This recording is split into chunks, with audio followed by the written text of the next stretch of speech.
Sir आपले त्यामध्ये हे आहे उल्लेख आहे. हैदराबाद गॅजेटचा आणि धनगरांच्या आरक्षणाचा काही संबंध येत नाही. आमचा जो एसटीची यादी आहे 47 जमातींची, त्याच्यामध्ये 36 नंबरला आम्ही आहोत आणि ते आम्ही मागतोय. मुळात धनगर या देशातील नाही तर या जगातील आदिम जमात आहे. मूळ आदिवासी आदी म्हणजे सुरुवातीचा आणि राहणारा.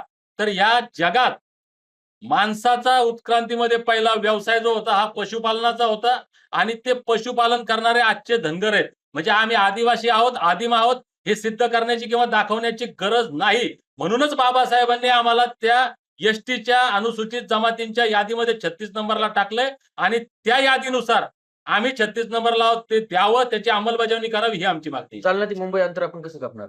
जालना ते मुंबई अंतर आम्ही आमचं शक्तीस्थळ राष्ट्रमाता अहिल्यादेवी होळकर यांचं जन्मस्थळ चौंडी आणि या महाराष्ट्राचं कुलदैवत आमच्या आराध्य शक्तिदाता खंडेरायाच्या चरणी जेजुरीला नतमस्तक होऊन आम्ही मुंबईकडे मार्गक्रमण करणार आहोत. एकूण किती आंदोलक सहभागी होतील आंदोलन? जालन्यातून निघताना आता आमचं ज्या समाज बांधवांच्या प्रतिक्रिया राज्यभरातून येतात, जे नियोजन समाज बांधवांचं चाललं त्यानुसार किमान 2000 गाड्या या जालन्यातून आम्ही निघताना असणार आहे आणि मुंबईमध्ये ज्यावेळेस आम्ही पोहोचू तर या गाड्या मोजणं फडणवीसांना आणि त्यांच्या यंत्रणेला शक्य होणार नाही.